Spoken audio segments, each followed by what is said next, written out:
Obviously, we're here to talk about the incident that occurred yesterday.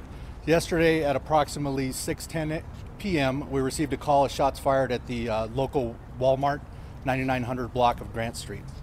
As officers arrived, they observed three persons down near the front of the store with gunshot wounds. The building was checked, and obviously the suspect had left. Through surveillance, lots of hours of surveillance to be able to obtain the actual description of the suspect. We were able to get the identification through investigation, and that person was obviously identified as Scott Ostrem. Date of birth was 3/8 of 1970. What we discovered was that Mr. Ostrem did not have an extensive criminal history.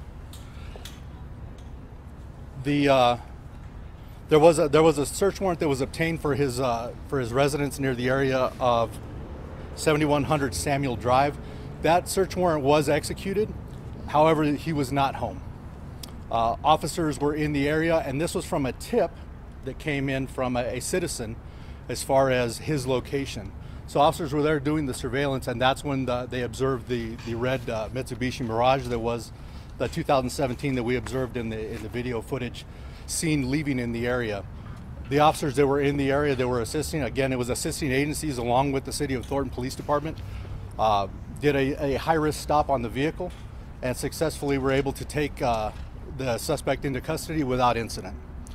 Now, some of you may have heard that there was a loud bang. Because there was SWAT operators involved in this, there was a flashbang that was used as a distraction. That's what that was for.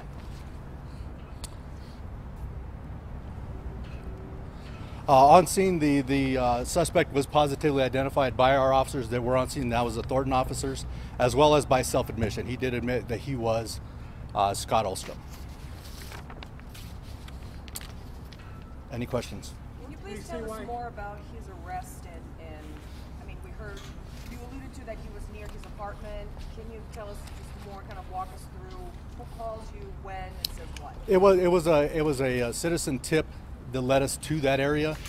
So we were in the area doing surveillance to see whether he had come back or not, and that's the reason why we were in the area. Did he say why? And then what happened? Did he say why? There's nothing on motive as of yet. That's obviously part of the investigation and during interviews and everything like that. So can you tell us more a little bit about, was he near his apartment? He was driving by?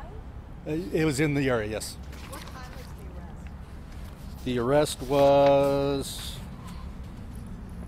I don't have the exact time on that. My apologies. I can get that for you. Demeanor, possibly? Was he cooperative? Was he was taken into custody without incident. Time frame from citing his car to arrest, roughly? From citing his car in that area? Yeah. It was pretty quick. The assisting officers and the Thornton police officers were right on his tail as they saw it coming by. So he was in it and he ran. He didn't run. He was in the vehicle. Fortunately, we had a traffic light that was there, and that was traffic backed up because obviously we were in the middle of traffic time. So that certainly helped. So it didn't give him an opportunity to be able to leave if that was what he chose. Did he drive by his apartment? Ma'am? Did he drive by his apartment? That I don't know. Were there guns in the car? That I can't elaborate on. Can you please talk to us? Yesterday, it took your police department 5 hours to come out and update the public about your suspect and the description. Why did it take so long to provide public that information? Absolutely. And what truly occurred is, again, as I spoke on yesterday, we had hundreds of people self-evacuating from a large establishment. So we've got people leaving, we've got cars leaving, so we've got officers out there trying to be able to cordon off the area to determine whether that's an actual suspect that's leaving.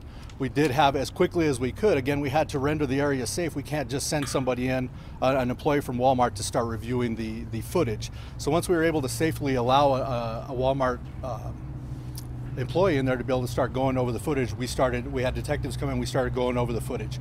Again, it took a while because there was so many people.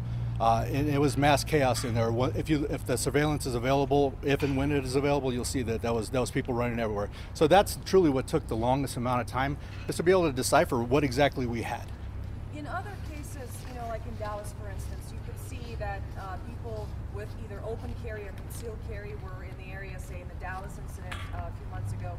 Did you have any other civilians with weapons drawn as well in this That was part of what we encountered on surveillance. So again, we had to be able to discern what was going on, whether that was a suspect or whether that was a citizen truly worried about what was going on and hearing the sound of gunshots. Can you elaborate on what you saw in surveillance? That I can't right now. That I can't. That I don't have a time frame on that quite yet. Any information on victims at this point in time? On the victims, not right now. That'll be supplied by the coroner. Any connections? How was he arrested? I'm sorry? How far from his home was he? It was very close. I would say within the half mile. Do you think there's any connection between the Walmart where the shooting actually happened and the Walmart that he was arrested in front of? I don't know that there's any connection with that. I wouldn't be able to elaborate on that. Do you have IDs yet on the people who were shot? That will be from the coroner's office. Do you have any information on the weapon that he used to have? As of right now, we know it was a handgun, and that's the only thing that I've got right now. Do we know if there's any connection between victims and the shooter? That we do not know right now. That's part of the investigation. Sir? Other than self-identifying, what else did he say to you at the point of arrest?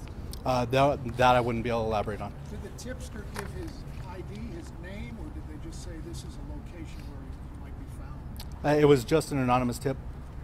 Is it going to be a Crime Stoppers tip? Did they tell you where, or did they get all information? They gave the area of where they think that he might be.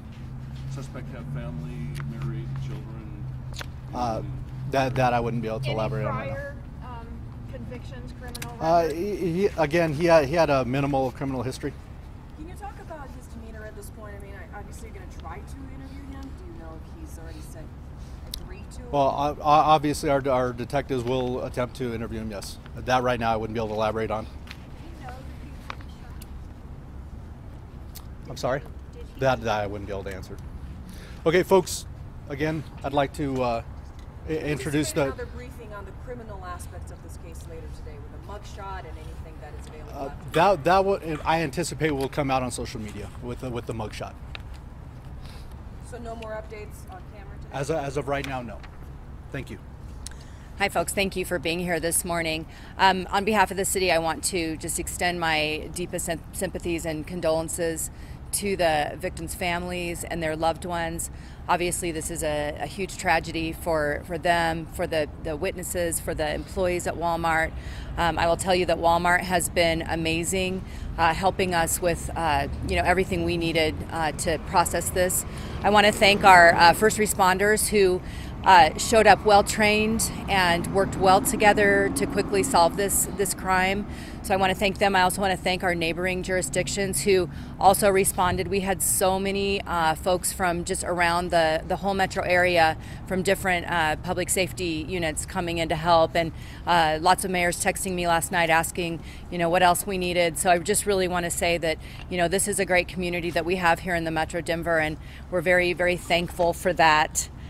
We also just want to thank the community and you all for your support. You all have been integral in getting the message out and certainly helping us solve the crime. So thank you very much for everything. Victor, can I ask you another question? No, the Walmart has not reopened. Can I ask how you identified him with the... Through our own investigation, through utilizing law enforcement databases. Folks, again, I'd like to echo what the mayor stated. Thank you to all the federal agencies, local agencies that assisted us with this investigation, as well as the media. Thank you all very much, and our community, because without you all, we wouldn't be able to do this. Two more questions? I missed the part about Two more questions? Yes, sir. I missed Peter Van AP. I missed the part about the guns or people with weapons, other customers. Can you elaborate on that? That I can't elaborate on right now, understanding that as we were rolling through the surveillance, we did observe, others with guns. It was.